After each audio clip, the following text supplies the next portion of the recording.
Hey, beautiful souls.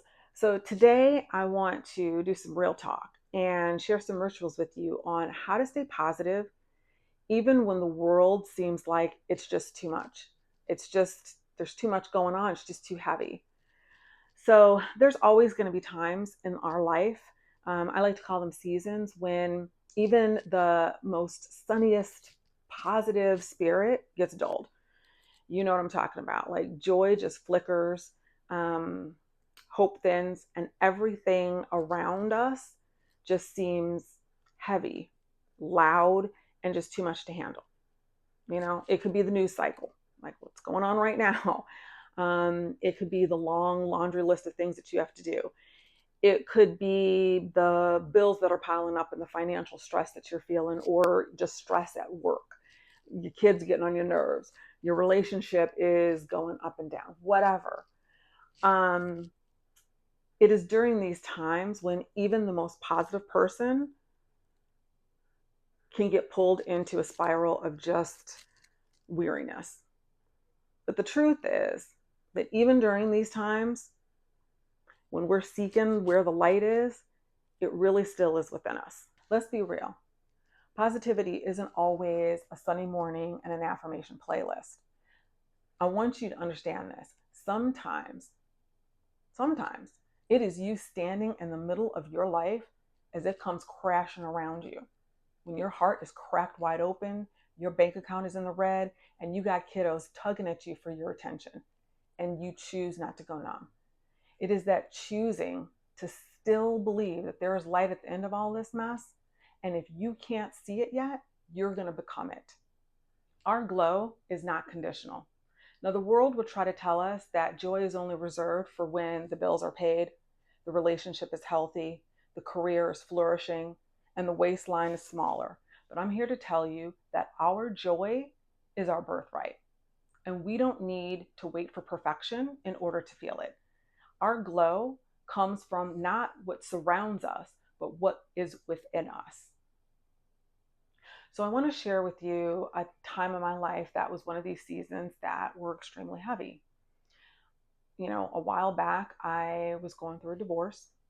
My financial situation was not good. I mean, my financial stability went like that.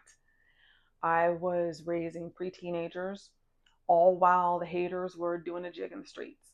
So at this time, I was literally juggling between extracurricular drop offs, middle school angst, hormones were raging, everything was going on. I'm juggling this while trying not to let my own emotions spill out all over the house.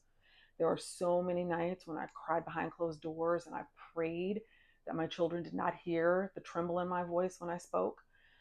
I don't know how many times I wanted to just stay in bed and pull the covers over my head, but I got up, slapped on a smile, put that mask on, and just went to work and did what I had to do, right?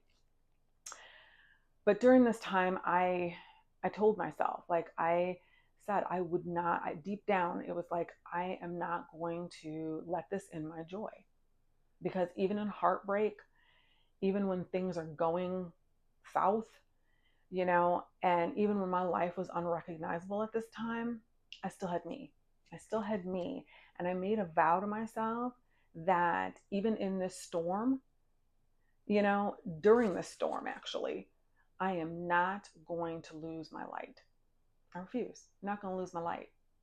That truth kept me going, and that's what I want to offer to you. And when I was going through all of my mess, I created rituals. They were little tiny lifelines that really helped me remember that I'm still here. I'm still here. I'm still worthy, and I'm still radiant. And I want to share them with you guys right now. Light in the morning. Before the world could touch me, I lit a candle. Just me, the quiet, and a flame. A reminder, the light still lives here. Speak life to yourself. I taped affirmations to my bathroom mirror. Some days I didn't believe them, but I said them anyway. You are strong. You are worthy. You are becoming. Music that moves. Old school soul, Afro beats, house, Erica.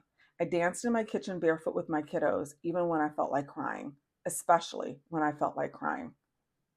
Sacred pauses. I stopped filling every crack of my schedule with productivity. Sometimes healing looks like sitting in your car, finishing your coffee with the windows down. Reclaiming my reflection. I dressed like joy on the days I didn't feel it. Head wrap high, earrings bold, boho layers flowing. It wasn't vanity, it was resistance. It was art. It was me. So, if you are going through a heavy period, or what I like to say, a heavy season, right, then I really hope that you take away these three things from this episode.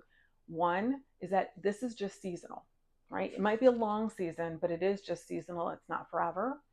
Two, hopefully some of the things that I touched upon in this episode were insightful, were helpful to you, and the rituals that I shared were of value. So I would really love to hear from you guys. So comment below if you did find the rituals helpful.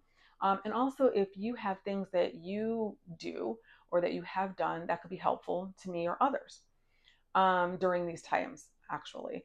And then the third, which is the most important thing, is to understand that you are not alone.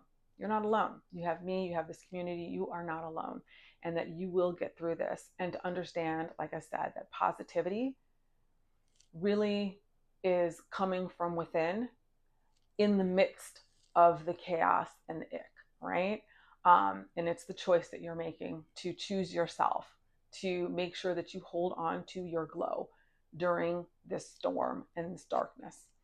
So hopefully you found this episode insightful and helpful, especially if you are, going through something right now. And love to hear from you. But until next week, beautiful ones, I am wishing you much wellness and happiness and joy. And like I said, just take away these things that I'm telling you in this episode, and hopefully that will help you. And until next week, peace, love, and soul.